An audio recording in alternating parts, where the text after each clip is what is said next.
Magandang buhay po sa inyo mga kabitule si Credito. So, unang-una nagpapasalamat tayo sa Panginoon sa panibagong buhay na ibinigay sa atin. So, sa lahat ng blessings sa araw-araw. Anyway, ang pakikita ko po sa inyo ay kung paano gumawa ng overflow. Actually, ito po ay order sa atin. Order sa atin na isang kohabias natin na meron siyang concrete pond na ngayon po ay umaapaw dahil nga sa lakas ng ulan. So anyway, bago ko po ito i-send sa kanya, gusto ko pong malaman nyo kung paano ito gawin. Para at least sa inyo po ay magawa nyo anyway. So ganito po, ito po ay natatanggal pa lahat. And wala pa po itong solvent. Yan. Wala pa pong solvent ito.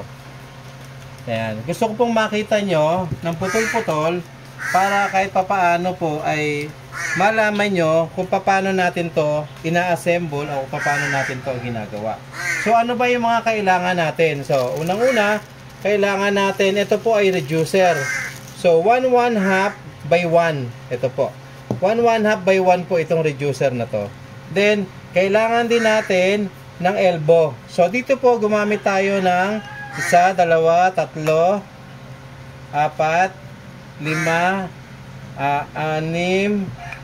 7, 7 elbow ang ginamit natin dito plus isang T. Then, ito po ay mga pipe na to. Ito po ay mga uno din na pipe. Yan.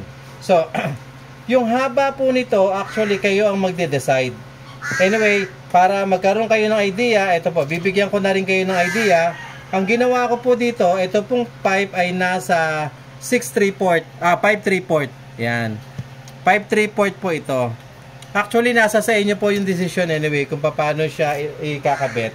Pero, ito po ay pakikita ko ng diretso. Ngayon, ang request po sa akin ng aking kohabies, ang kailangan niya po sa concrete niya ay 16. Yan po, 16 cm po ang kailangan niya. Kita ba, pare? Yan. 16 cm. So, ganito po. So, mula po dito, ito po yung ipinasok natin. Ito po yung 16 cm. Ito po yung sa concrete. Yan. Pag tinignan nyo po ito, nag-alat po ako ng 0.5. Kaya po nagan 16.5 ito. Kasi minsan po may mga pader na hindi eksakto yung sukat.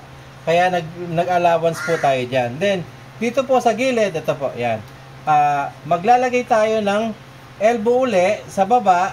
Then, ito po yung ating mga pinutol dito sa baba. Yan po. Yan. Tapos tong kabila ay dito. Yan. Saka ito po. Yan. So, dito po, ito po ay depende sa inyo. Actually, mas maganda to, mas mahaba ng konti. Dito pala. Yan.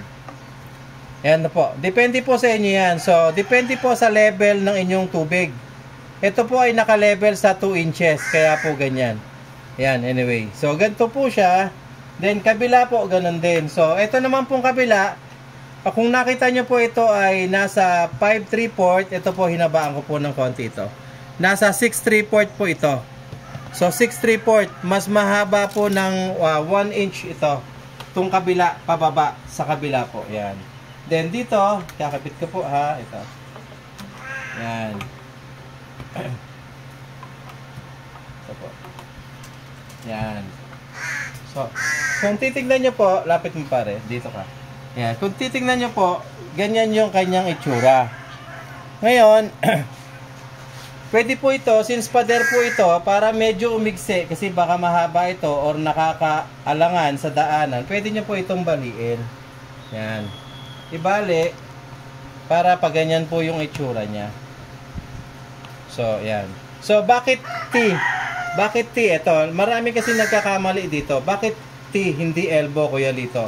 So, ito po, kapag po kasi ito dinuktungan nyo, halimbawa po nagdagay kayo ng duktong mahaba, ano, kapag po ito elbow, nagkakaroon po siya ng vacuum effect pag elbow to. Kaya po dapat T para po continuous yung baba ng tubig. Kasi po pag ito po in-elbow nyo, sooner or later po, possible na ubusin nyo yung tubig sa loob. Kaya T yung ginagamit natin para nakakahinga. Ayan. Ngayon, ganito. Merong mga gumawa na nito, tapos, nito ba't gano'n kinabukasan, ayaw na. So, ganito po, ito po yung problema niyan. Yung inyo pong duktungan dito, dapat po yan selyado. Ibig sabihin, nakasolvent po dapat lahat yan. Lalo na po ito po mahalagang portion. Nakasolvent po dapat yan lahat na dapat walang singaw. Yan. Hanggang dito po hanggat maaari, walang singaw. Kasi po, pag ito pong area na to, ay nagkaroon ng singaw, yung possibilities po na pasukin to ng hangin ay nandoon. Kaya nga po, pag gumawa po tayo na to, i-sure po natin nito, pag gumawa po tayo nito, pasensya na po kayo, nabubulol si Kuya Lito. Pag gumawa po tayo nito, i-sure natin na itong mga to ay walang singaw. Yung iba kasi napapansin ko, gumagamit lang sila ng teflon.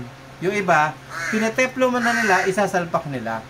So yung ganung klase po, kasi nagtitipid din sila, anyway, hindi ko sila masisi, nagtitipid sila na baka nga naman sa susunod na araw ayaw na nila. Kaya ang ginagawa nila, tinetemporary lang nila. So yun po ay magiging dahilan kung bakit po nade-deactivate yung ating overflow.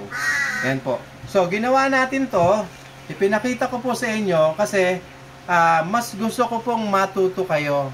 Sa totoo lang, kesa bili kayo ng bili kay Kuya Lito. Although, sa akin, nagbe-benefits ako kahit papaano po ay natutulungan nyo ako.